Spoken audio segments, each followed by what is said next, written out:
I live alone in a tiny apartment in New York City. For a variety of reasons, I'm in the process of moving, but that's besides the point. Until a few years ago, I was under the impression that I was generally safe when I was inside with the doors and windows locked, but you're about to hear why that's no longer the case. I'd just gotten home early on a Friday afternoon, and being pretty exhausted, decided to immediately take a nap. It was only supposed to be a short one, but when I woke up, it was already dark. The faint hum of traffic filtered through the walls as I blinked awake, my eyes adjusting to the dim glow of streetlights seeping through the blinds. I reached for my phone on the nightstand. 7:52 p.m. I'd slept way longer than intended. A groggy fog clung to my mind, the kind you get when a quick nap turns into a mini hibernation. I sat up, stretching, and that's when I noticed it, a faint, rhythmic tapping coming from somewhere in the apartment. At first I thought it was the radiator. Old buildings like mine are full of quirks. But this was too consistent and too deliberate. It sounded like it was coming from the living room area of my studio. I held my breath, straining to listen. Eventually the noise stopped, leaving only the distant honk of a car outside. I started to think I imagined it. I swung my legs off the bed and stood, my bare feet cold against the hardwood floor. The apartment was a mess, half-packed boxes stacked against the walls, a testament to my sluggish moving process. I flicked on the bedside lamp, casting a warm glow over the room. Everything looked normal, the couch, the small TV, the kitchenette tucked in the corner. But then the tapping started again, sharper this time, like a fingernail against glass. My heart gave a little jolt, and I turned toward the window, the only one in the apartment facing the alley. The blinds were down, but I could see slivers of the outside world through the slats. I'd locked it before my nap, I was sure of it, I always double-checked. Still, I crept over, each step slow and deliberate, the floor creaking under my weight. When I reached the window, I hesitated, then gently lifted a slat to peek out. The alley was empty, just the usual clutter of trash bins and fire escapes. No one was there, as far as I could see. But as I let the slat fall back, the tapping came again, louder, right behind me. I spun around, my breath catching. The room was still empty. The sound had come from the wall itself. I pressed my ear against it, the paint cool against my skin. Tap, tap, tap. It was unmistakable now, coming from inside the wall, or maybe the apartment next door. These old buildings did have thin walls, maybe a neighbor was hammering something. But at nearly 8 p.m. on a Friday, I doubted it. I stepped back, trying to shake off the unease creeping up my spine. That's when I noticed something else. One of the moving boxes, labeled books, wasn't where I'd left it. I'd stacked it by the couch before my nap, and now it was sitting in the middle of the room, the tape on top sliced open. My stomach twisted, as I knew for a fact I hadn't touched it. I approached the box, my hands trembling slightly as I peeled back the flaps. Inside, my books were still there, but on top was something that didn't belong, a crumpled piece of paper. I picked it up, smoothing it out. Scrawled in shaky handwriting were the words, "You shouldn't sleep so soundly." My blood ran cold. This wasn't here before.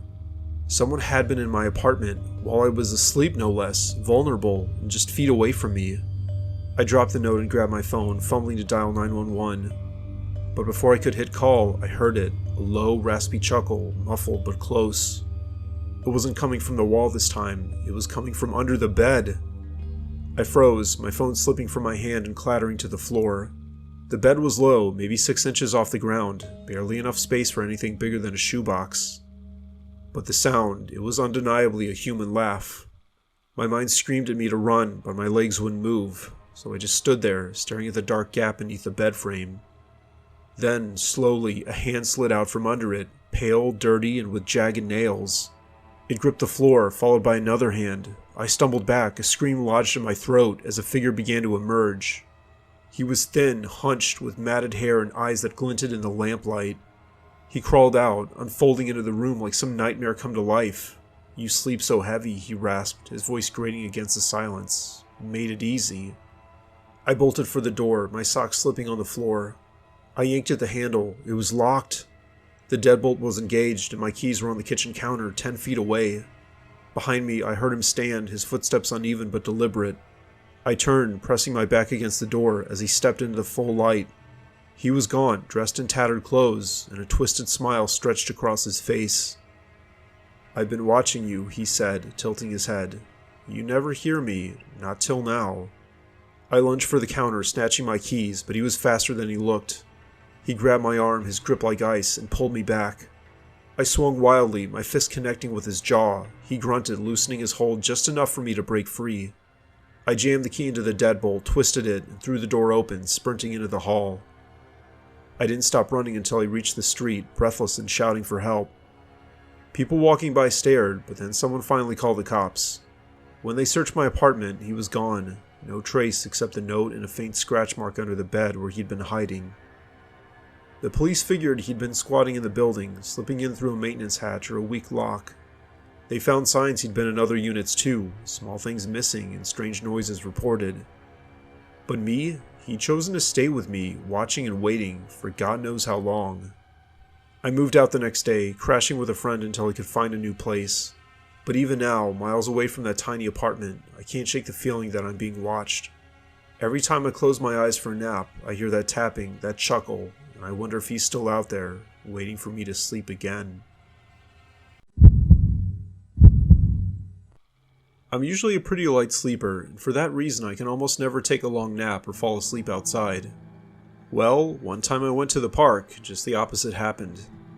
It was in a nature preserve near the edge of town, and I'd go there occasionally to clear my head.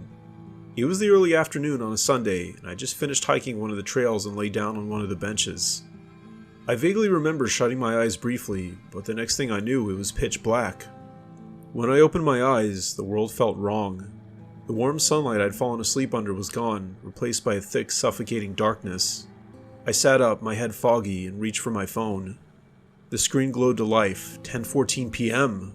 My heart sank. The preserve closed at dusk, which was hours ago. It still baffled me because I never slept so deeply, especially not outside. A cold wind whistled through the trees, carrying a faint, musty smell that set my nerves on edge. I grabbed my backpack and flicked on my phone's flashlight, the narrow beam barely piercing the shadows. The trail stretched out before me, silent except for the crunch of leaves under my shoes. I started walking, aiming for the parking lot where I'd left my car, but as I moved, an uneasy feeling crept up my spine.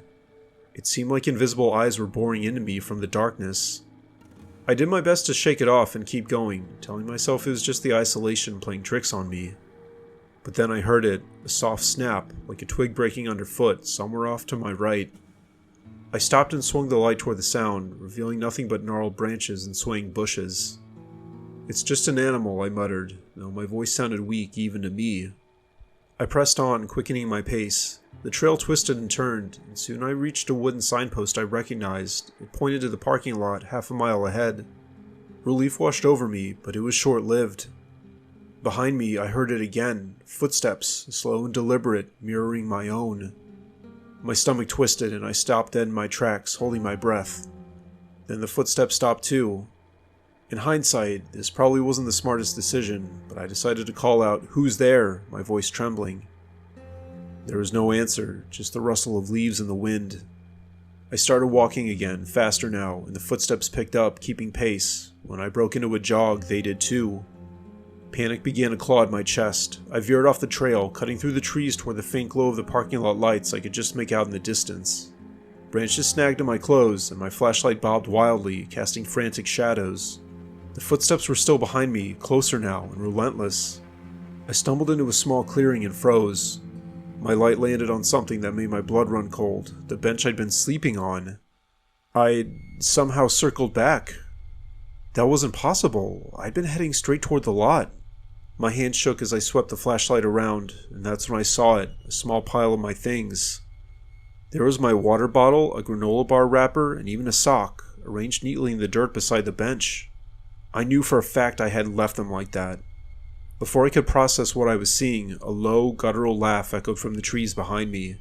I spun around, but the beam caught only shadows. Then the laugh came again, closer this time, from my left, then my right. Something was circling me. I bolted, adrenaline surging. The parking lot lights grew brighter as I crashed through the underbrush, my breath ragged. The footsteps thundered after me now, no longer subtle, accompanied by that sickening laugh. I didn't dare to look back. Finally, I burst into the parking lot, my car the only one left. I fumbled with my keys, dropping them in the gravel. The laughter was right behind me now, chillingly close. I snatched the keys up, threw myself into the driver's seat, and slammed the door shut, locking it. My hands trembled as I jammed the key into the ignition. The engine sputtered, then roared to life. As I peeled out of the lot, I risked a glance in the rearview mirror. A figure stood at the edge of the trees, tall and motionless, watching me go. I couldn't make out a face, just a dark silhouette against the faint glow of the lot's lights. I didn't stop driving until I was home, locked inside with every single light on. The next day, I found a news article online. A hiker had gone missing in that preserve 2 weeks earlier, last seen near the trails I'd been on. The police had no leads. I tried to convince myself it was a coincidence, that I'd just run into some creep messing with me. But then I checked my phone's photos. There was a new picture, taken while I'd been asleep on that bench. It showed me lying there, eyes closed, with a shadow looming over me, too blurry to identify. I haven't been back to that preserve since, and every time I close my eyes, I swear I can still hear that laugh. I can hear it echoing in the dark. I met my wife on a dating app, so whenever someone tries to talk trash about them, I like to remind them that there are some decent people on there. That said, I have to agree there are some weirdos too. 6 months before I met her, which was about 2 months after I started using apps like Tinder, I invited this one girl named Michelle over to my place. This was our second date, and our first one had gone decently well. Just for the record, I wasn't planning to go all the way, but rather have a somewhat chill experience after a long day of work. After working my 10-hour shift, I came home, changed, and picked up Michelle. I was completely exhausted at that point. We had dinner at a restaurant nearby and came back to watch a movie at my house, and I actually fell asleep on my couch soon after that. When I woke up sometime later, the room was pitch black. The TV screen was blank, and the only sound was the faint hum of the refrigerator in the kitchen. I fumbled for my phone on the coffee table. 3:14 a.m. I'd been asleep for hours. My neck ached from the awkward position I'd slumped into, and I realized the blanket I'd thrown over us was now bunched up on the floor. Michelle was no longer next to me. "Michelle?" I called out, my voice raspy from sleep. There was no answer. At first I figured she'd probably gone to the bathroom or left, but her jacket was still draped over the armrest and her shoes were by the door. So she had to still be in here somewhere. I stood up, stretching, and flipped on the living room light. The sun brightness stung my eyes. I shuffled toward the hallway, thinking she might have gone to get water or something. But that's when I heard it, a low, rhythmic tapping coming from upstairs. My house is small, just a one-story with a basement and an attic, so upstairs meant the attic. The hatch was in the hallway ceiling, and I never went up there, too cramped and too dusty, and honestly I didn't even need the extra storage. It made no sense why Michelle would go up there, but I called again, louder this time. The tapping stopped for a second, then picked up, faster. My stomach twisted. Maybe it was just the house settling or a pipe, but it didn't sound random. It sounded deliberate. I grabbed a flashlight from the kitchen drawer, my phone's battery was low, and headed to the hallway. The attic hatch was slightly ajar, a thin sliver of darkness peeking out. I froze, because I knew I always kept that thing shut tight with a latch. But it was also odd, because it didn't seem like there was a way Michelle could have opened it without a stepladder, and I didn't even own one. "Michelle, are you up there?" My voice cracked. There was no response, just that incessant tap, tap, tap. I reached up, pulled the cord, and the hatch creaked open fully, the folded-down ladder sliding down with a groan. Dust floated into the air, and I coughed, shining the flashlight up into the black void. The beam did catch something, a flash of movement, like a shadow darting out of sight. I know I should have called the cops right now, but I guess I was still tired or not thinking clearly in the moment. So I decided to climb the ladder, each step creaking under my weight. The air up there was stale and cold, and the flashlight beam bounced off insulation and old boxes I'd forgotten about. When I poked my head into the attic, I saw her. Michelle was crouched in the far corner, facing the wall. Her back was to me, and she was rocking slightly, her hands moving in front of her. That tapping, it was her fingernails against the wooden beam, over and over, tap, tap, tap. "Michelle, what the hell are you doing?" I said, trying to sound calm, but my heart was pounding. She stopped rocking and went still, and slowly she turned her head. She didn't turn her body at all, just her head, until she was looking at me over her shoulder. Her eyes were wide and unblinking, and her mouth was stretched into this weird, lopsided grin. It almost didn't look human. "You're awake," she said, her voice low and flat, like she was stating a fact she wasn't happy about. "Yeah, I'm awake. Why are you up here? Come down, it's freezing." I tried to keep it casual, but my hands were shaking. Michelle didn't move.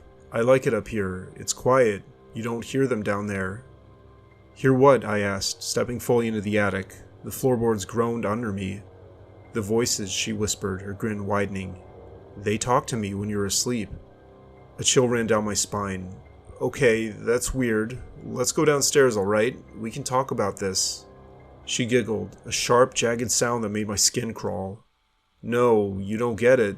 They told me about you. They told me everything. She turned fully now, still crouching, and I saw she was holding something in her hands. It glinted in the flashlight beam, a pocket knife. My pocket knife, the one I kept in the kitchen junk drawer. Michelle, put that down, I said, taking a step back toward the hatch. You're freaking me out. They said you'd say that, she replied, standing up slowly. Her head brushed the low ceiling, and she tilted it at an odd angle. They said you wouldn't understand, but I do. I've been watching you. I've been listening. Watching me? What are you talking about? My mind raced. Had she been stalking me? The first date had been normal. Coffee, small talk, nothing red flag worthy. But here she was, in my attic with my knife, talking about voices. Michelle took a step toward me, and I backed up, my heel hitting the edge of the hatch. You leave things out, she said. Your keys, your wallet, your trash. I know you. I've known you for a long time. Michelle, I don't know what's going on, but you need to leave. Now. I was trying to sound firm, but my voice wavered. She lunged, not at me, but past me toward the hatch. I stumbled back, nearly falling through the opening. Then she scrambled down the ladder with unnatural speed. I heard her bare feet hit the hallway floor, followed by that giggle again, then silence. I climbed down after her, my flashlight shaking in my grip. The hallway was empty. I checked the living room. Her jacket and shoes were gone. The front door was wide open, letting in the cold night air. I ran outside, scanning the street, but there was no sign of her, just the wind rustling in the trees. Back inside, I locked the door and called the police. While I waited, I searched the house, adrenaline pumping. That's when I found it, in the basement, tucked behind the water heater, a pile of stuff. Fast food wrappers, a water bottle, a blanket, and a crumpled photo of me from months ago, taken outside my job. She must have been in my house before, not just tonight, but for weeks, maybe longer. The cops came, took a report, and collected the evidence. They said they'd look into it, but without her last name or a clear ID, it'd be tough to track her down. I stayed at a friend's place that night, too rattled to sleep in my own bed. A week later, I got a text from an unknown number. Just one line, the voices miss you. I blocked it, deleted my dating profile, and started looking for a new place to live. Like I said, I met my wife not long after that, and she's the best thing that ever happened to me. But sometimes, late at night, I hear a faint tapping from the ceiling. I tell myself it's just the house settling. I have to. I battled anxiety off and on since I was in middle school, and while I won't go into personal details, I did want to mention that since it's relevant to the story. I live alone in a small apartment, and work had been getting to me lately. Therefore, I saw my doctor, and she decided to start me on a new anxiety medication. She warned me that it can make me drowsy, but if only I knew exactly how drowsy that would be. It was a Thursday afternoon after work, and I was on the verge of breaking down. I didn't have a shift the next day, so I decided to start taking it then. I popped the pill with a sip of water and settled onto my bed, figuring I'd rest while it kicked in. Almost immediately, a heavy fog rolled over me. My limbs felt like they were sinking into the mattress, and my thoughts slowed to a crawl. I barely had time to register how intense the drowsiness was before my eyes shut, and I was out cold. When I came to, the room was pitch black. I fumbled for my phone on the nightstand, and almost couldn't believe it was 2:13 a.m. 8 hours had slipped by in what felt like a blink. My mouth was dry and my head throbbed faintly, but that wasn't what set my nerves on edge. Something felt off, I just knew it. At first I couldn't place it, it was just a nagging itch in the back of my mind.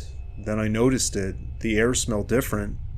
Not the usual stale scent of my apartment, but something sharp, almost metallic. I flipped on the bedside lamp, blinking as my eyes adjusted.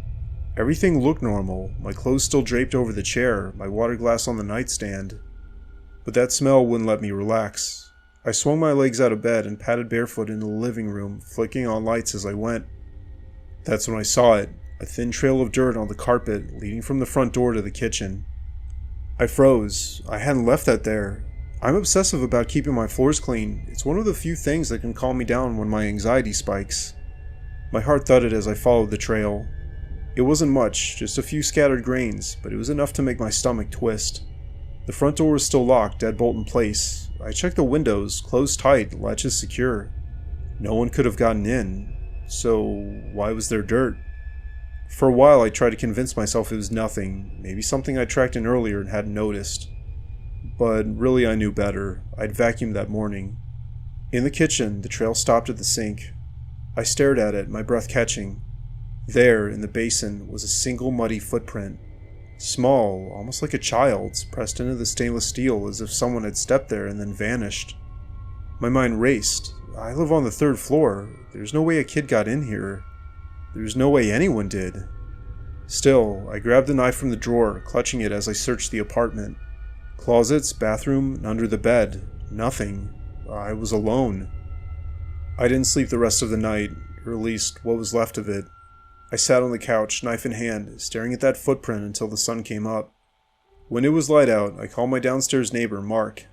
He's a gruff ex-military guy, and I figured he'd tell me I was overreacting. He came up, took one look at the sink, and his face hardened. "You didn't do this?" he asked. "No," I said, my voice shaking. "I woke up, and it was just there." He didn't say much after that, just told me to call the landlord to get the locks changed. I did, but when I described to the landlord what happened, he just brushed it off, saying maybe I'd sleepwalked or spilled something. I knew he was wrong though. I don't sleepwalk, and mud doesn't look like that. That next night, I didn't take the medication. I couldn't risk being knocked out again. I also stayed up, lights on, listening to every creak and groan of the building. Around midnight, I heard it, a faint tapping, like fingers on glass. It was coming from the kitchen. I crept over, knife in hand, and peeked around the corner. The sink was empty, the footprint gone, but the window above it was wide open. I hadn't touched it. I know I hadn't. I slammed it shut and locked it, then wedged a chair under the handle. My hands wouldn't stop trembling as I dialed the police. They came and checked the place, but found nothing. No signs of a break-in, no mud, no dirt trail. They suggested the medication might be messing with my head, making me see things. I wanted to believe them, but I'd seen that first footprint with my own eyes. Mark had too. I stopped taking the pills after that. My anxiety has been worse, but I'd rather be awake and paranoid than asleep and defenseless. I still have no idea what happened that night, whether someone got in or if my mind cracked under the meds. But a week later, I found something that still keeps me up at night. Tucked behind the couch cushion was a tiny, muddy shoelace. It wasn't mine, and I have no idea where it came from. I don't think I want to either, and I moved out the next day.